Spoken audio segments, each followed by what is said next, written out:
Hi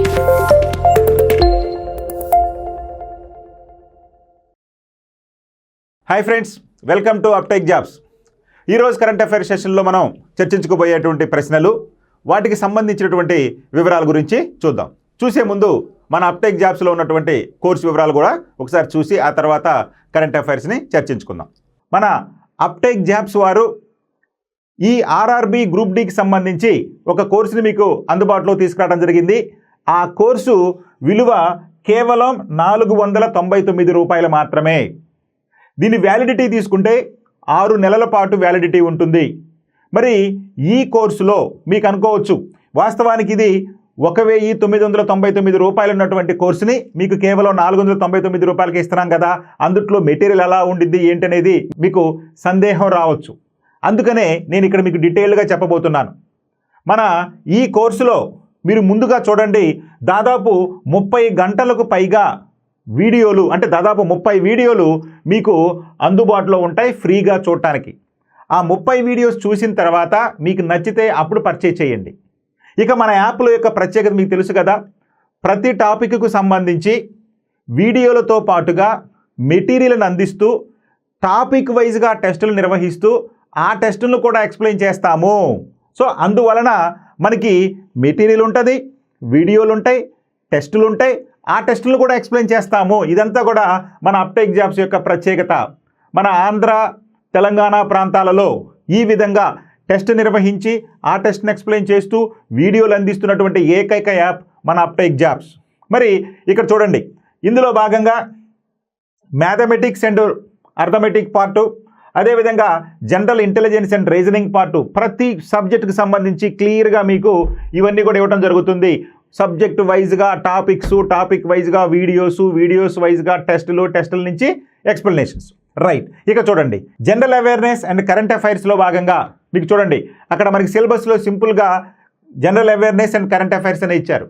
కానీ ఇక్కడ మీకు ఇన్డెప్త్గా కనుక చూస్తే జనరల్ అవేర్నెస్లో భాగంగా మీకు దాదాపుగా 7 నుంచి 8 సబ్జెక్టుల నుంచి ప్రశ్నలు అడిగే అవకాశం ఉంటుంది. అది ఇండియన్ హిస్టరీ కావచ్చు, ఇండియన్ పాలిటీ కావచ్చు, జాగ్రఫీ కావచ్చు, ఎకానమీ కావచ్చు, అదేవిధంగా జనరల్ సైన్స్, ఆల్రెడీ సపరేట్గా జనరల్ సైన్స్ ఇచ్చారు కాబట్టి జనరల్ సైన్స్ అంటే అందులో భాగంగా ఫిజిక్స్, కెమిస్ట్రీ, అదేవిధంగా సైన్స్ అండ్ టెక్నాలజీ, ఎన్వైర్న్మెంటు, ఇలా ప్రతి సబ్జెక్టుకు సంబంధించి మీకు వీడియోలు ఇవ్వటమే కాకుండా దానికి సంబంధించిన టెస్టులు కూడా మీకు ఇవ్వటం జరుగుతుంది. ఇవన్నీ కూడా కేవలం 499 రూపాయలకే. మీకు చూడండి, మీరు ముందు ఈ 30 గంటల వీడియోస్ చూస్తేనే మీకు అర్థమైపోయింది. నచ్చితే అప్పుడు పర్చేజ్ చేసుకుందాం. First question, how much coal was produced in the country in the financial year 2024-25? దేశంలో 2024-25 ఆర్థిక సంవత్సరంలో బొగ్గు ఉత్పత్తి ఎంత జరిగింది అంటున్నాడు. ఇంతకీ ప్రపంచంలో అత్యధికంగా బొగ్గు ఉత్పత్తి చేసేటటువంటి దేశం ఏదండి? చైనా. ప్రపంచంలో అత్యధికంగా బొగ్గు, the largest coal producing country in the world is China. After China, India is the second largest producer of coal. మరి మన దేశంలో ప్రపంచంలో 2వ అత్యధిక బొగ్గును ఉత్పత్తి చేసే దేశం అయినటువంటి మన భారతదేశంలో 2024-25 ఆర్థిక సంవత్సరంలో ఎంత మొత్తంలో బొగ్గును ఉత్పత్తి చేశాము? ఎంతండి?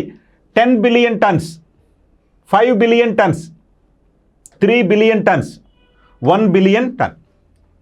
ఎంత ఉత్పత్తి చేసామండి? మనకి the right answer is 1 billion ton. So ప్రపంచంలో చైనా తర్వాత 2వ అత్యధిక బొగ్గు ఉత్పత్తి చేసే దేశం భారతదేశం.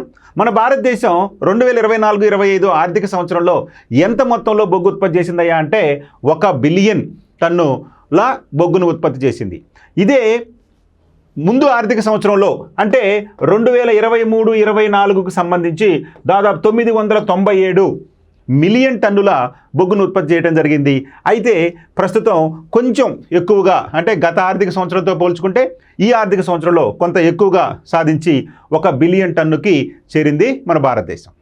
దేశంలో 100 కోట్ల టన్నుల బొగ్గు ఉత్పత్తి.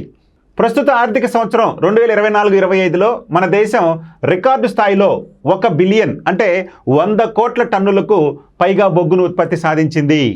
సో ప్రపంచంలో 2వ అత్యధిక బొగ్గును ఉత్పత్తి చేసేటటువంటి దేశాలలో చైనా తర్వాత మన భారతదేశం 2వ స్థానంలో ఉంది.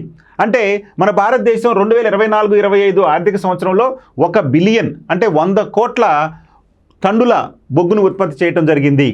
గత ఆర్థిక సంవత్సరంలో బొగ్గు ఉత్పత్తి 997.83 మిలియన్ టన్నులుగా ఉంది.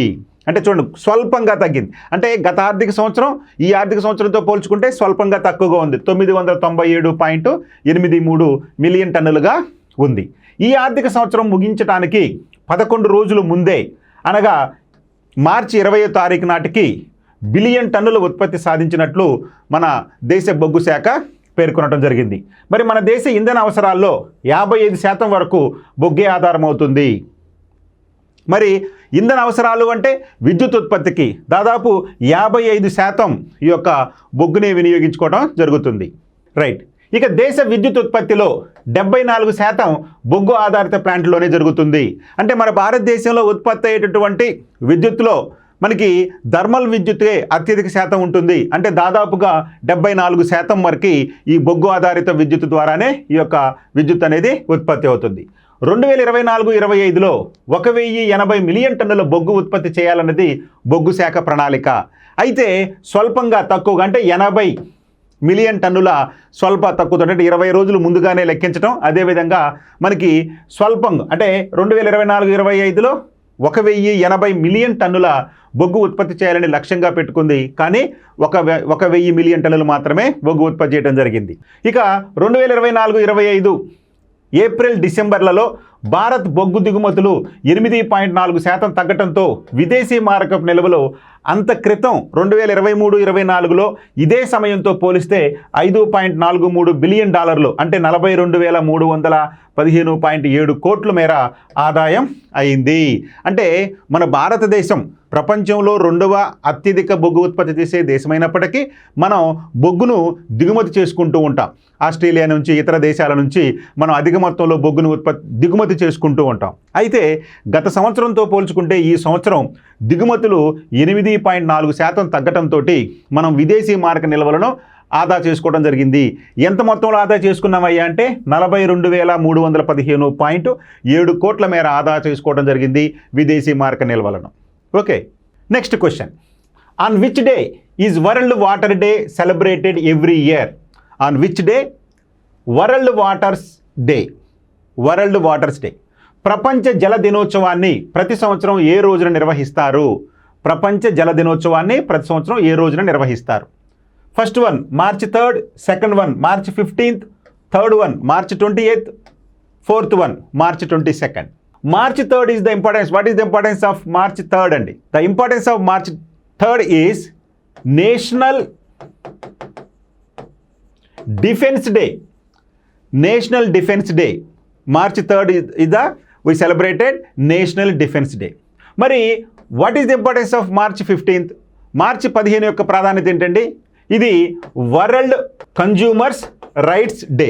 సో మార్చి 15న ప్రపంచ వినియోగదారుల హక్కుల దినోత్సవంగా జరుపుకోవటం జరుగుతుంది.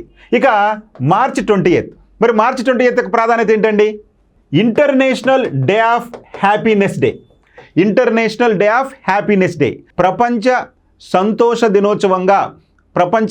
దినోత్సవంగా ఇంటర్నేషనల్ డే ఆఫ్ హ్యాపీనెస్ డేగా ఈ యొక్క మార్చి 28ని సెలబ్రేట్ చేసుకుంటాం. ఇక మిగిలింది ఏంటంటే మార్చి 22nd. So March 22nd, importance of March 22nd is world waters day. So ప్రపంచ జల దినోత్సవం. మార్చి 3rd national defence day. March 15th world consumers right day. March 28th international day of happiness day. ఇక మార్చి 22nd వచ్చేసి world waters day లేదా ప్రపంచ జల దినోత్సవాన్ని జరుపుకుంటూ జరుగుతుంది. కాబట్టి రైట్ ఆప్షన్ మార్చి 22nd. ప్రపంచ జల దినోత్సవం వరల్డ్ వాటర్స్ డే. ప్రపంచ జల దినోత్సవాన్ని ప్రతి సంవత్సరం మార్చి 22న నిర్వహిస్తారు. సమస్త జీవకోటికి నీరే ప్రాణాధారం. ఈ సహజ వనరును ఆదా చేయటం, కాలుష్యానికి గురి కాకుండా కాపాడటం చాలా ముఖ్యమైనటువంటి అంశం. మరి ఐక్యరాజ్య సమితి యుఎన్ఓ అంచనా ప్రకారం నేటికి ప్రపంచవ్యాప్తంగా సుమారు 200 కోట్ల మందికి పైగా ప్రజలకు రక్షిత త్రాగునీరు అందుబాటులో లేదు. చూడండి, ప్రపంచవ్యాప్తంగా మొత్తం 200 కోట్ల మందికి రక్షిత మంచినీరు అనేది అందుబాటులో లేదు అని చెప్పి పేర్కొనడం జరిగింది.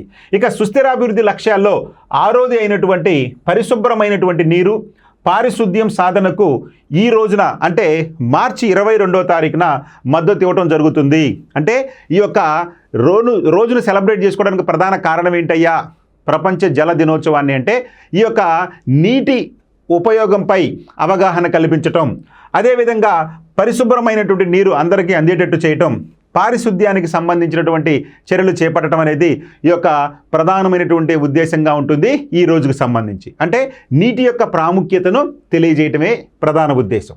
ఇక నీటి ప్రాముఖ్యత, దాని సంరక్షణకై ప్రజల్లో అవగాహన కల్పించటం ప్రపంచ జల దినోత్సవం యొక్క ముఖ్య ఉద్దేశం. ఇక్కడే చెప్పేశాడు. అంటే నీటి యొక్క ప్రాముఖ్యతను తెలియజేయటం, దాన్ని సంరక్షించటం, దానికి ఈ రెండు కూడా ప్రపంచ జల దినోత్సవ రోజు యొక్క ప్రధాన ఉద్దేశం. ఇక చారిత్రక నేపథ్యం, హిస్టారికల్ బ్యాక్గ్రౌండ్ ఏంటో చూడండి.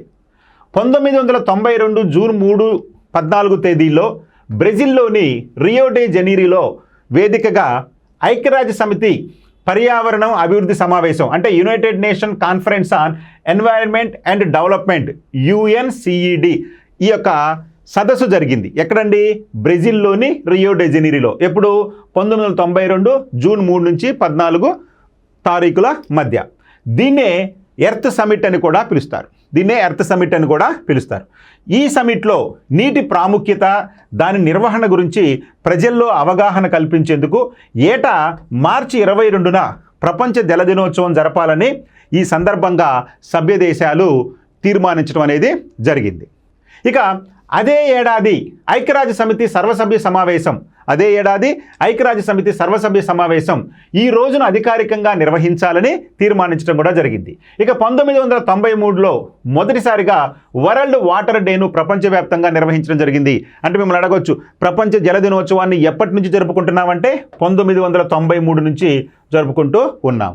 మరి ఈ సంవత్సరపు అంటే 2025 ప్రపంచ జల దినోత్సవం యొక్క నినాదం ఏంటయ్యా అంటే హిమనీ నదాల సంరక్షణ, ప్రిజర్వేషన్ ఆఫ్ గ్లేషియర్.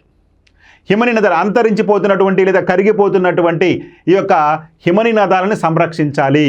మరి హిమనీ నదాలను ఎందుకు సంరక్షించాలయ్యా అంటే గ్లోబల్ వార్మింగ్ వలన, హరిత వాయువుల వలన, లేదా ఈ CO2 లేదా CFC వాయువుల వలన వాతావరణంలో కలుషితం ఏర్పడి గ్లోబల్ వార్మింగ్ అంటే ఉష్ణోగ్రతలు పెరగటం వలన మంచు కొండలు కరిగిపోతున్నాయి.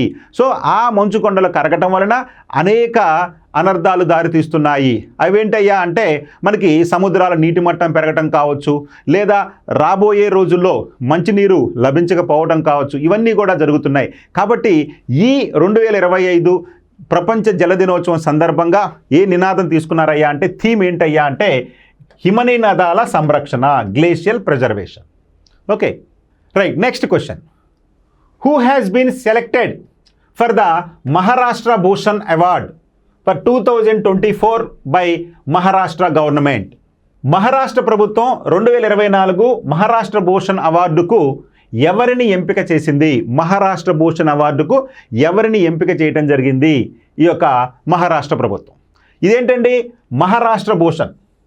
మనకి పద్మభూషణ్ లాగా లేదా భారతరత్న లాగా ఇవన్నీ కూడా జాతీయ అవార్డులు, అత్యున్నత పౌర పురస్కారాలు, భారతరత్న, పద్మవిభూషణ్, పద్మభూషణ్ ఇవంటివన్నీ. మరి ప్రత్యేకంగా మహారాష్ట్ర ప్రభుత్వం ఒక అవార్డుని క్రియేట్ చేయడం జరిగింది. ఆ అవార్డు పేరే మహారాష్ట్ర భూషణ్. మహారాష్ట్ర చెందినటువంటి వారు, అత్యున్నత స్థాయికి ఎదిగినటువంటి వారికి ఈ అవార్డులు ఇవ్వడం జరుగుతుంది.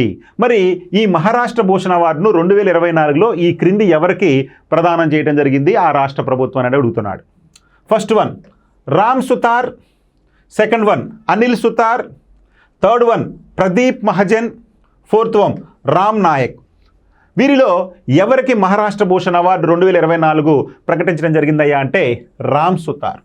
ప్రసిద్ధి చెందినటువంటి శిల్పి, ప్రపంచ ప్రసిద్ధి చెందినటువంటి శిల్పి అయినటువంటి ఈ రామ్ సుతార్కు, ఎందుకంటే ఈయన గుజరాత్లో ఉన్నటువంటి అత్యంత ఎత్తైన సర్దార్ వల్లభాయ్ పటేల్ విగ్రహం స్టాట్యూ ఆఫ్ యూనిటీని కూడా ఈయనే చిత్రించడం జరిగింది. సో కాబట్టి ఈ యొక్క రామ్ సుతార్ యొక్క ప్రత్యేకత ఏంటయ్యా అంటే ఈయన శిల్పి, మన దేశంలో ప్రసిద్ధి చెందినటువంటి స్టాట్యూ ఆఫ్ యూనిటీని కానీ లేదా ప్రపంచవ్యాప్తంగా దాదాపు 400కు పైగా నగరాల్లో మన మహాత్మా గాంధీ విగ్రహాలను ఏర్పాటు చేయించడం అంటే ఆ విగ్రహాల ఏర్పాటులో ఈయన ప్రముఖ పాత్ర పోషించడం అనేది జరిగింది రామ్ సుతార్. సో ఈ రామ్ సుతార్కు మహారాష్ట్ర భూషణ్ అవార్డు అనేది లభించింది. శిల్పి రామ్ సుతార్కి మహారాష్ట్ర ప్రభుత్వ అత్యున్నత పౌర పురస్కారం.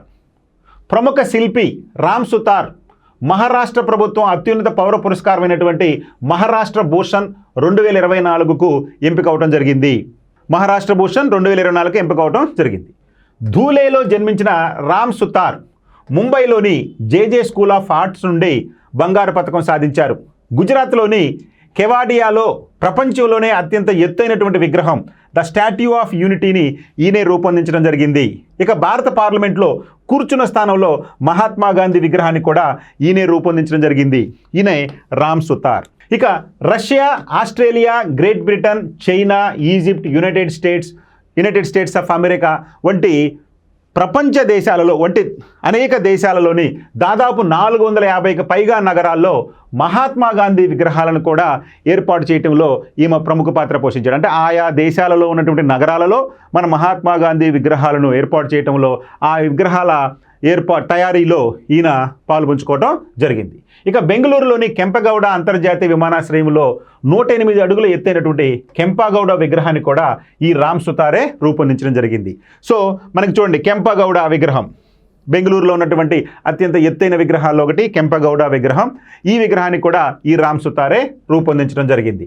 ఇక రామ్ సుతార్ 2018లో భారతదేశపు 3వ అత్యున్నత పౌర పురస్కారమైనటువంటి పద్మభూషణ్ తోటి ఈయన సత్కరించడం జరిగింది. అంతకుముందు అంటే 1999లో ఈయనకు పద్మశ్రీ అవార్డు తోటి సత్కరించడం జరిగింది. ఇక 2016లో సాంస్కృతిక సామరస్యానికి గాను ఆయనకు 2016లో ఠాగూర్ అవార్డు కూడా లభించింది. ఈయనకు అనేక అవార్డులు లభించాయి. వాటిల్లో పద్మశ్రీ, పద్మభూషణ్, అదేవిధంగా ఠాగూర్ అవార్డులు అత్యంత ప్రధానమైనవిగా మనం గుర్తుపెట్టుకోవాలి. ఎవరండి? రామ్ సుతార్.